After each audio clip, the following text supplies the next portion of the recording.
Toute clôture nécessite un traçage, qu'il s'agisse d'une clôture en tôle profilée, en grillage, en palissade métallique, en planche ou en polystyrène extrudé. Ceci est un traçage de clôture simple et sans effort. Il est très rare que tout soit parfait, un terrain plat sans obstacle encombrant. La longueur de la future clôture, comme chez nous, peut aussi compliquer le processus. Ceci est la première vidéo sur une clôture extrêmement facile à réaliser et très économique en matériaux, mais qui reste belle. Avec la mise au point de la technologie d'installation de poteaux ultra fiables sur un sol complexe et instable, et avec un remplissage facile à monter. Le but est que même une femme au foyer puisse accomplir cette tâche, et que tout débutant puisse le faire facilement. Les spectateurs de la chaîne Chanson de Yasha Kossiak seront les premiers à connaître cette information importante. Donc procédons dans l'ordre. Bonjour à tous. D'un côté, je vais partir du poteau extrême de notre clôture de façade. J'y ai fixé un câble de 3 mm de diamètre à l'aide d'une pince.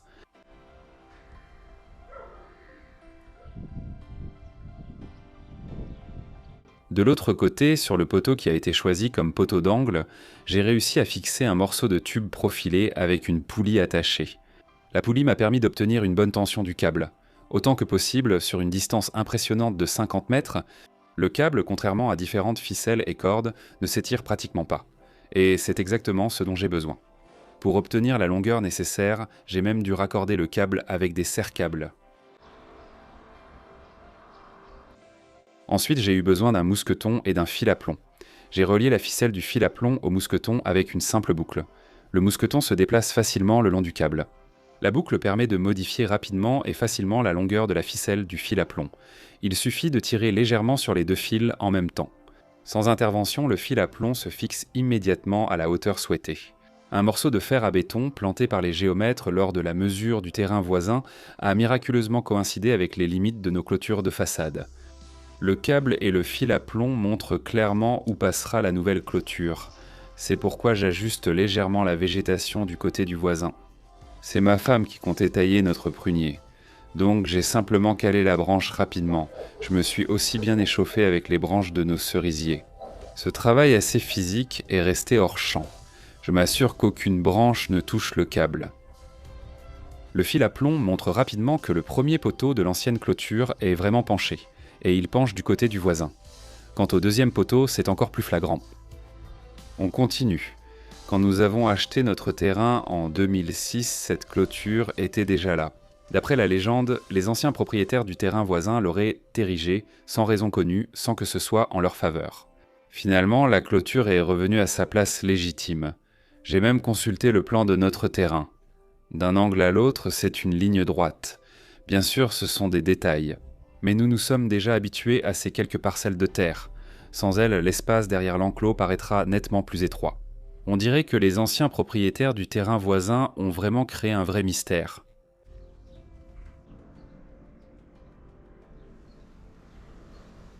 Le fil montre clairement à quel point les vieux poteaux se sont inclinés par rapport à la verticale au fil des ans, parce que notre sol n'est pas des plus simples. Cela provoque du désordre et de l'instabilité, et la clôture a de nouveau commencé à pencher du côté du voisin. Notre vieux composteur en bois, du coup, a empiété sur la limite. Un simple câble tendu peut en dire long. C'est comme une corde d'instrument. Dans ce cas, sur un air triste.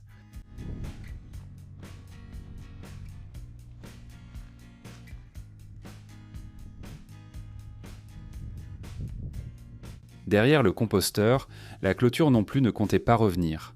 Il s'est avéré que notre immense prairie appartient désormais à moitié aux voisins. Un surplomb sévère s'est formé aussi au-dessus du composteur en polystyrène extrudé, mais heureusement, il est plus facile à déplacer que celui en bois.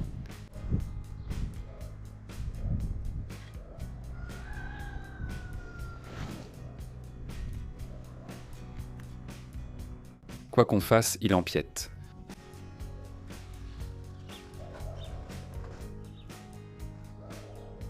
Et ces premiers narcisses éclos derrière nos toilettes extérieures en polystyrène extrudé sont presque entièrement chez le voisin. Même l'avant-dernier poteau empiète. Et si on dévie un peu le câble, tout devient bien meilleur pour nous. Les narcisses redeviennent à nous. J'ai commencé à me méfier et j'ai appelé les voisins pour en discuter. Personne ne se souvenait exactement de ce que les géomètres avaient mesuré à cet endroit. Après discussion, nous avons choisi comme repère non le gros poteau auquel je m'étais accroché, mais un plus petit caché derrière. C'est précisément de ce poteau que part la clôture très penchée qui sépare les voisins de l'autre côté. Comme il était difficile de se fixer sur le poteau nécessaire, j'ai apporté des modifications à la structure déjà existante. Il semblait qu'il n'y avait que 78 cm, et les narcisses sont déjà plus à nous qu'à nos voisins. Le composteur en polystyrène extrudé ne dépasse pas la limite.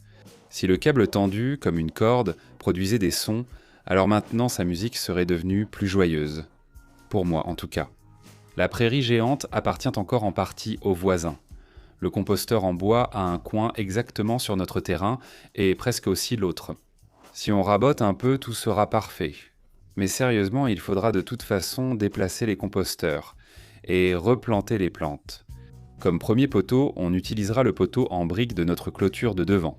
Je repère l'emplacement du deuxième poteau. J'ai planté un bout de tige métallique, j'en ai plein. Mais le maître ruban ne s'accroche pas à ce genre de choses. C'est pourquoi j'ai pensé à une astuce. Voici comment se fait le traçage. Je mesure la distance requise entre les futurs poteaux avec le maître ruban. Et le fil à plomb indique la ligne le long de laquelle il faut mesurer. C'est la projection classique d'un câble au sol à l'ancienne.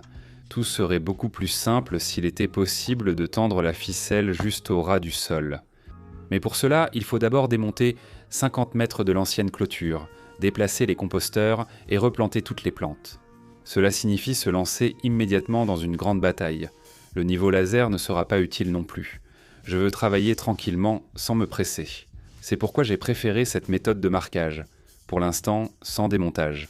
Je veux d'abord déterminer l'emplacement des nouveaux poteaux. Tout évaluer, réfléchir. Mettre au point la technique pour installer des supports ultra fiables sur un sol gélif. Alors, je pourrais peut-être vraiment me lancer. J'espace les supports exactement à 251 cm les uns des autres. Dans un élan d'approvisionnement, j'ai acheté un peu de gravier et un peu de sable. Je les ai achetés à l'avance. Pour la clôture, il n'en faudra que très peu. Une grande précision n'est peut-être pas requise à ce stade. Une tarière servira à percer les trous, permettant d'ajuster la position des poteaux dans certaines limites. On dit que la recherche d'une grande précision, c'est pathologique. Mais dans ce cas, les plus atteints seraient les Allemands et les Japonais.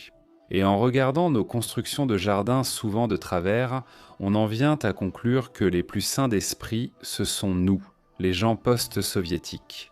Ne me jugez pas trop sévèrement, mais je vais essayer de briser ces traditions bancales. Donc exactement 251 cm, pas plus, pas moins. Je vous expliquerai pourquoi un peu plus tard. Le traçage des 2e, 3e, 4e et 5e poteaux s'est fait sans problème. Leur emplacement est pour l'instant de notre côté par rapport à l'ancienne clôture. J'ai vérifié l'absence d'anomalies gravitationnelles avec une ficelle. Le fil à plomb fonctionne correctement. Tout est précis au millimètre.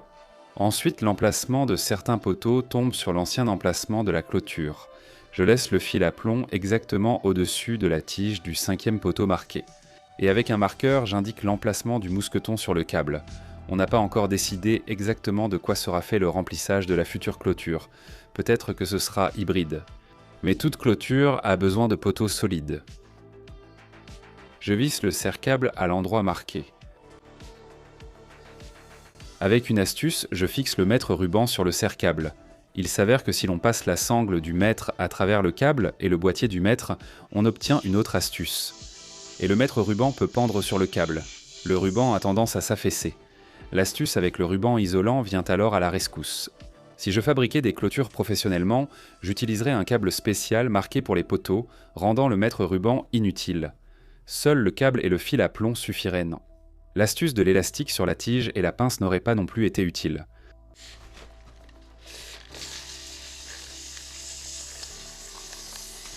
Mon mètre ruban le plus long de 10 mètres a suffi tout juste.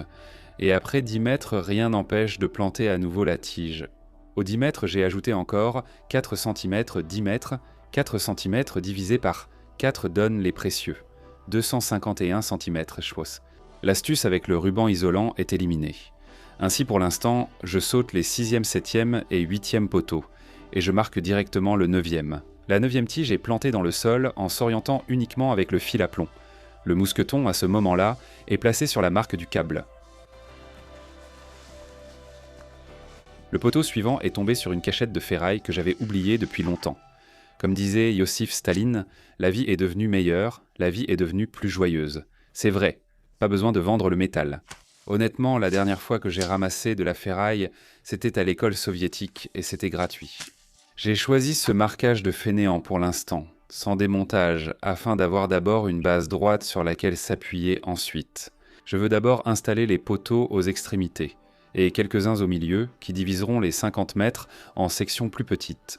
Le composteur en bois gêne le marquage du prochain poteau, donc pour l'instant on le saute aussi et on place le suivant.